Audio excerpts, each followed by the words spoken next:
Не балалар бізде бүгін ерекше күн, математика сабағымызды бастайық, иә? Математика сабағымызды бүгін нақыл сөздермен бастайық. Қане балалар, қандай нақыл сөз білеміз? Қолының жарық жұлдызы болған математика. Өте тамаша, дұрыс айтасыңдар балалар. Табиғат математика тілімен сөйлейді екен. Бұл тілде біз, бұл тілдің әріптері балалар, дөңгелектер, үшбұрыштар және басқа да математикалық фигуралар екен, иә балалар, иә? Орнымызға жайғасайық. Математика сабағында, бүгінгі жаңа сабағымызда балалар, қалдықты және азайғыш пен азайтқышты табуға берілген есептер. Біз балалар алдын-ала топтарға бөліп алдық, иә? Бірінші топ азайғыш тобы, екінші топ азайтқыш, ал үшінші топ айырманың мәні, ал төртінші топ қалдық. Балалар, біз азайтуға берілген бүгін тапсырмалар орындайды екенбіз. Балалар, ең алдымен топтың ережесін мұқият танысып тыңдайтын боламыз. Бәріміз топтың ережесін білеміз, иә балалар, иә? Ең алдымен тыныштық сақтаймыз. Сосын бірлесе жұмыс істейміз. Яғни бірлігімізді көрсетеміз, иә балалар, иә? Жылдам әрі бірге жұмыс істеуді үйренеміз. Бір-бірімізді тыңдаймыз, бір-бірімізді құрметтейміз және пікірімізді тыңдаймыз. Уақытты үнемдейміз. Сосын балалар шапшаң ойлап, жылдам жауап береміз. Жарай ма? Балалар, бүгінгі сабақтың және ойындардың ережесін түсіндіріп өтейін. Алдымен сендерге дұға шағу сәтінің кезек келді. Бұл кезде мен саған, сен маған айдаға, яғни сендерге сұрақ қоямын. Жылдам жауап береміз. Жарай ма? Балалар, 1 дециметрде қанша сантиметр бар? 10. Дұрыс айтасыңдар. Ең үлкен бір таңбалы санды атаңдаршы? 9. Дұрыс айтасың, Жансері. 2 ондық қандай сан? 20. Керемет. Екінші разрядтың 8 бірлігі, бірінші разрядтың 5 бірлігі қандай сан? 8. Өте тамаша. Ақылдарым сол.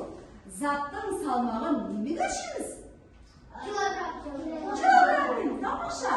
Сендерге қазір көптеген тапсырма беріледі. Сол тапсырманы апай біз болдық, немесе мен болдық деп айқайламаймыз. Тәртіпті сақтаймыздарны. Мына жерден қоңыраулы түтікші бол. Бар.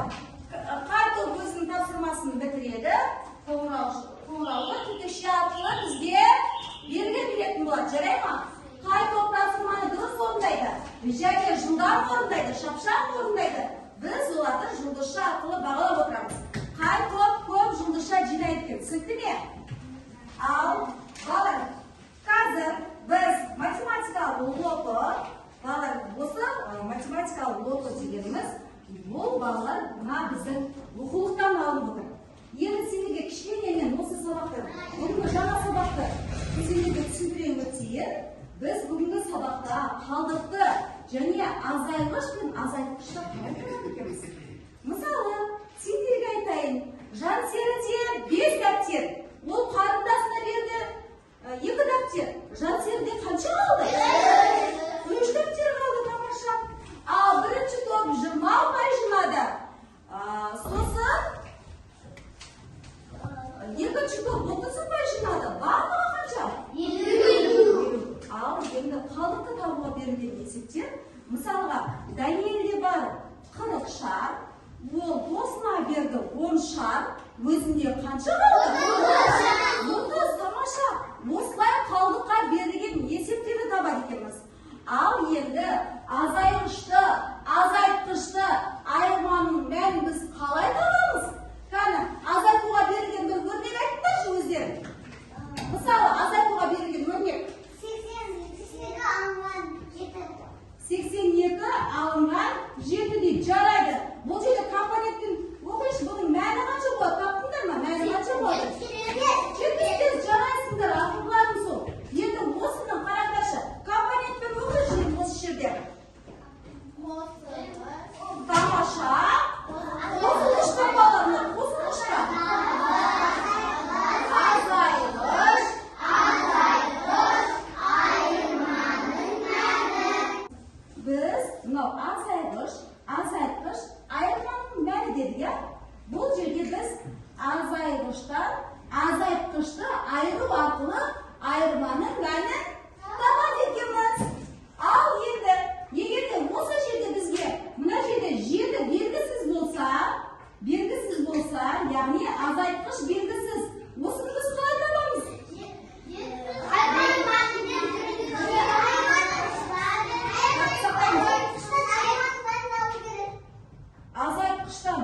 Азайтқыш дегеніміз мына сан болады.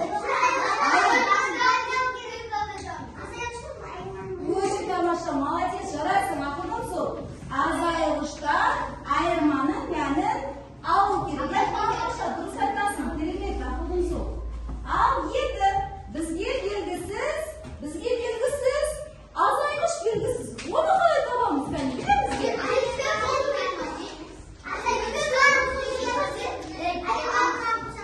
Айырманың мәніне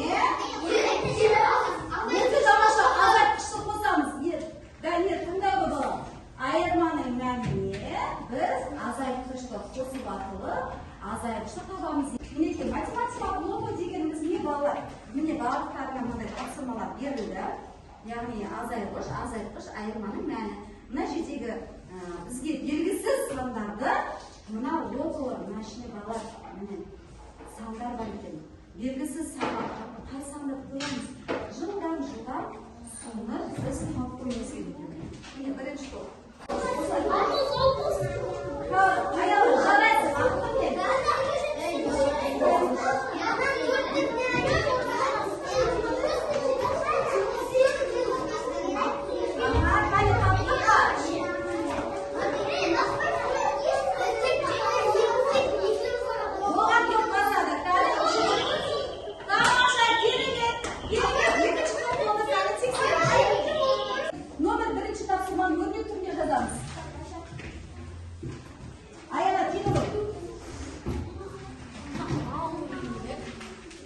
Дәптерге жазамыз балалар. Өрнек түрінде жаз. Аяла жаза қой. Өрнек түрінде жаз.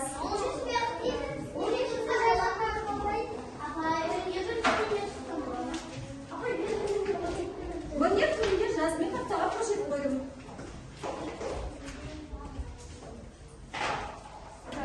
Алақандарын жаза қойдым. Номерді өрнек түрінде жаз деп жазамыз.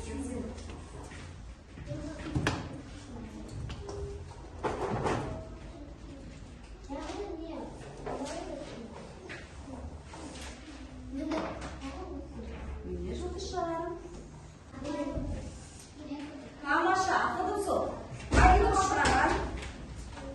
Енді мынаған 17-ге 18-ді қосына дұрыс шығам екен. Азайтуды қосу арқылы тексеріп көріңдер, қосуды азайту арқылы тексеріп көріңдер. Мәні қосылсы бес шатасқа балапан. Тамаша қалсарым. Бір сирғалар шыққан. Кәлеге балапанар дөңгелене отырған жерімізде сыртқа шығамыз. Қайдым қамет. Көпшілікті тыңдаймыз. Жәнсері тұрағы балапан. Жаттығуымызды бастаймыз. Өмірзақ қатырмыз. Кәне аяғымызды жинап түзіп тұрамыз, я? Мына жерде біз не көріп тұрмыз? Геометриялық фигуралар көріп тұрмыз, я? Кәне.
Kanki sen bilesіңдер. Бұл жерде баларымыз не істейміз? Kanki көрейік. Баларымыз қазір Япон ойын ойнаймыз. Япон ойыны дегеніміз не? Япон ойыны дегеніміз геометриялық фигураларда түрлі пішіндерді, түрлі заттарды бейнелеуге болады екен.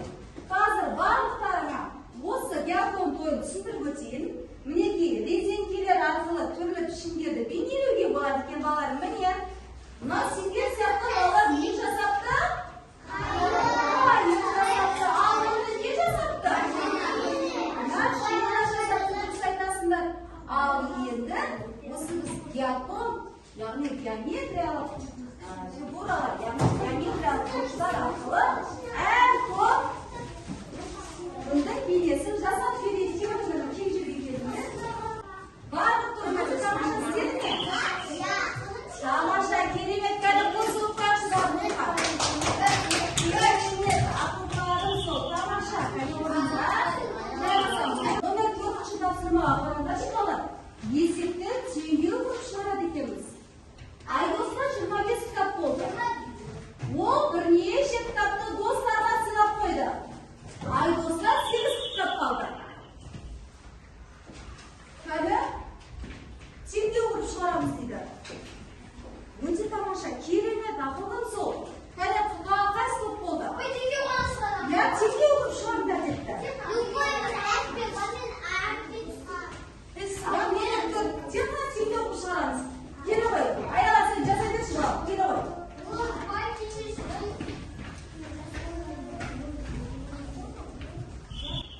Кәне? Қай болды, Мұхаммед болды ма сен? Қараңдаршы, өзі айтып отыр. Айдоста неше кітап болды? 25. Ол досыма бірнеше кітап беріп қойыпты. Содан соң, одан 8 кітап қалыпты. Өте тамаша. Бұл жерде қай сан белгісіз? Балалар, бұл жерде белгісіз сан қайсы? 17. Өте тамаша. Дұрыс айтасың. Бұл жерде кәне. Керемет, ақылдарың сол, керемет. Яғни Айдостың досына қанша кітап берген белгісіз болып тұр, балалар, соны табуымыз керек екен теңге құру арқылы. Ал балалар, біздің келесі ойынымыз балалар, балық аулау ойыны. Балық аулау ойында не істейміз? Яғни оқулықтағы тапсырма берілген бұл жерде. Балық аулау ойында әр топтар мен мықты теңгені шеше аламын дегендер сайыстап түседі, түсінді ме? Мына жерде кез келген балықты өзі қармақпен алады. Бұл жерде теңге берілген, сол теңгені жылдам етіп мына жерге шығарамыз. Яғни оқулықтағы тапсырманы орындаймыз. Оқулықта тапсырма нешінші тапсырма еді балалар? Теңге шешу дегеніміз? Я, номер 5-ші теңгені шеш деген тапсырма екен. Номер 5 теңгені шеш.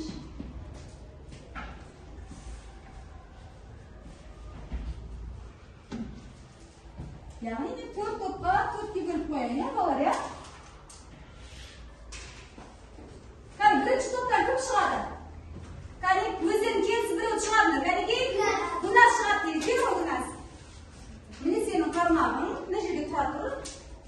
Ал екінші топтан кімді шығарасыңдар? Кәусар, келі ғой. Я, Кәусар, мына жаққа бар ғой.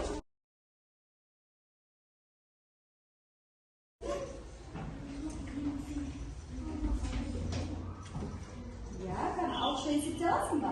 Ауызша есепте аласың ба? Езі өнері 27. Ал енді 4-ші топты тексереміз. Балалар белгісіз сан азайғыш екен, я? Белгісіз сан азайғыш екен. Бұл жерде 45-тен 15-ті айыру арқылы азайғышы тапты. Яғни 30 дейді. 30-дан 15-ті айырсақ 45 бола ма балалар? Я, яғни оның мәні үлкейіп кетіп бара тұр ғой, дұрыс емес. Яғни біз қандай амал қолданамыз? Қосу амалын қолданады екенбіз. Біттік. Тамаша, кәні мәніне қарап отырыңдар, мәні дұрыс па? Келесі, мына балық тұрады. Едіге тұрады.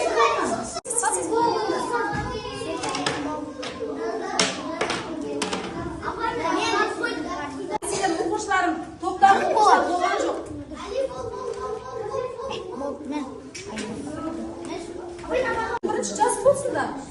Балалар, жинақы жазамыз, жарай ма? Сыймай қалмасын. Жинақы жазамыз.